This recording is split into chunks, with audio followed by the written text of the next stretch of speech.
वैसे तो सभी कहते हैं कि राहुल गांधी जो हैं वो खेवनहार हैं भाजपा के, लेकिन इस बार तो भाजपा वाकई पूरी फंसी हुई थी। यूजीसी के मामले में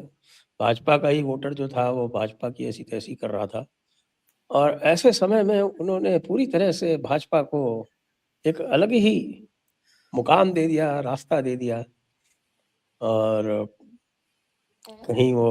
नरवाणे साहब की तरफ बढ़ गए, कहीं वो ट्रेड डील की बातें करने लगे, और ऐसा कर करके जहां फंसाया जा सकता था बीजेपी को तरीके से, वहां उन्होंने बीजेपी को महिमा मंडित कर दिया। क्या कहेंगे आप? देखिए, इस पूरे प्रकरण के कई पहलू हैं। जैसे आपने भी प्रश्न में नरवाणे साहब का जिक्र किया, उनकी पुस्तक का जिक्र किया, और जो कुल मिलाकर के तौर तरीका रहा है कांग्रेस का 2014 से लेकर के अब 2026 में, तो हम और आप लोग आ गए हैं। कोई सत्र ऐसा गया नहीं है जब इन्होंने शुरू के 10-15 दिन डिस्ट्रॉय ना किया हो, बर्बाद ना किए हों, और ये इनका एक तौर तरीका हो गया है। इनको लगता है कि बीच के दिनों में जब सत्र नहीं हो रहे होते हैं या जब किसी राज्य में चुनाव नहीं हो रहा होता है, तब तो आप गोपनीय दौरे करो, विदेशों में मटर गश्ती करो, और उसके बाद जैसे ही सत्र शुरू हो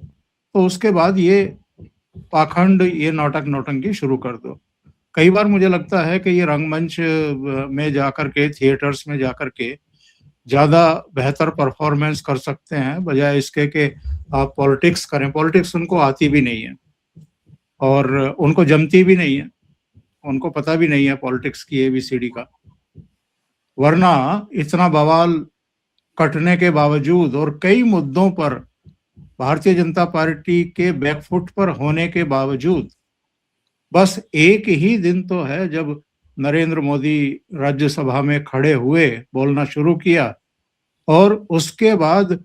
जैसे ज्वार भाटे के बाद समुद्र बिल्कुल एकदम खामोश हो जाता है, पानी एकदम समतल दिखाई देता है, वो हाल आज की तारीख में दिखाई दे रहा है विपक्षी खेमे में। उनकी समझ में ही नहीं आ रहा है कि क्या किया जाए, क्या जवाब दिया जाए। हाँ, अगर उन्होंने हंगामा आगे भी जारी रखा तो मुझे लगता है कि भारतीय जनता पार्टी नेतृत्व को और जो भी पार्लियामेंट्री फ्लोर का मैनेजमेंट करने वाले लोग हैं, उनको थोड़ा समझना पड़ेगा कि अलग तरीके से इनसे निपटा जाए। जहां तक प्रश्न है नरवाणे साहब की पुस्तक का, जितना अब तक बाहर आया है, जितनी जानकारियां मिल रही हैं, मुझे नहीं लगता कि उस पुस्तक में ऐसा कुछ भी है कि उसको प्रकाशित करने की अनुमति ना दी जाए। हाँ, अगर कोई सीक्रेसी का मामला, उसका कहीं कोई वायलेशन हुआ है, एक सेना अध्यक्ष के तौर पर उन्होंने किन्हीं चैप्टर्स में, जैसे इस चीज को वो अवॉइड कर सकते थे कि भाई हमारे कोर कमांडर ने, जो उत्तरी कमांड को उस समय कमांड कर रहे थे, अपने जोशी साहब, उनको बताया, जोशी साहब ने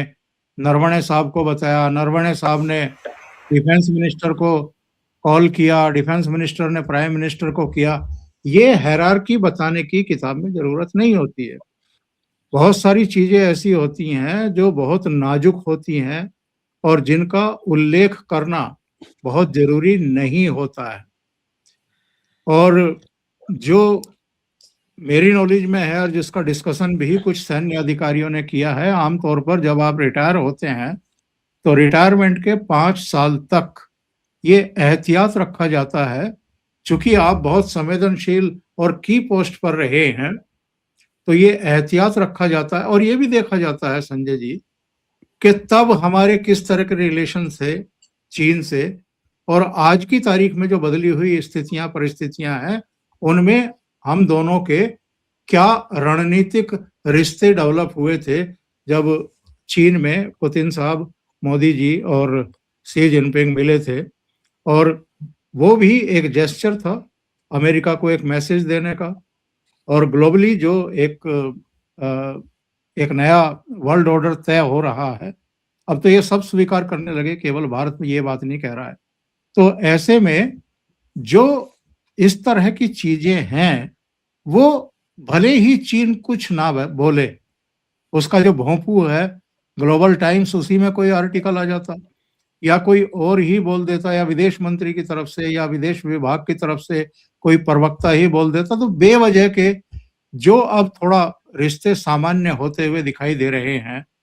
हालांकि हम चीन पर भरोसा नहीं कर सकते आंख मूंद करके, इतने घात प्रतिघात वो धोखे कर चुका है, लेकिन फिर भी आज की तारीख में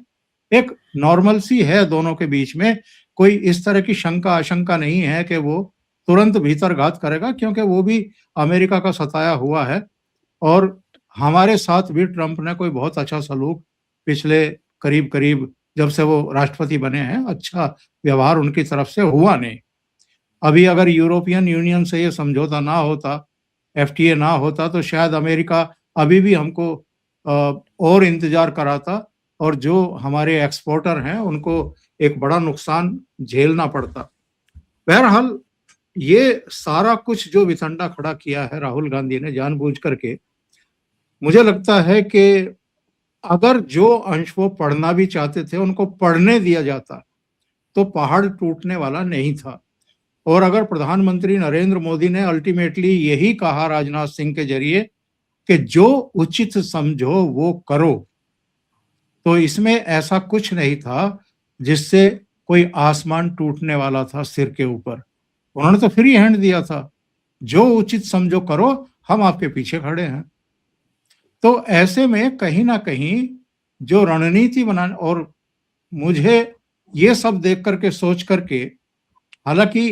राहुल गांधी और उनके जितने भी सलाहकार हैं वो चीजों को किस तरीके से ट्विस्ट कर रहे हैं, उनका अर्थ का अनर्थ करके पेश करते हैं और लगातार झूठ बोल रहे हैं, उस पर भी हमें गौर करना चाहिए। पर जिस तरीके से बार बार अमित शाह को खड़े होकर के राहुल गांधी जो बोलना चाह रहे थे उसका प्रतिवाद किया और राजनाथ सिंह साहब ने किया, मुझे लगता है कि उतना भी ज्यादा तवज्जो देने की जरूरत राहुल गांधी को नहीं थी।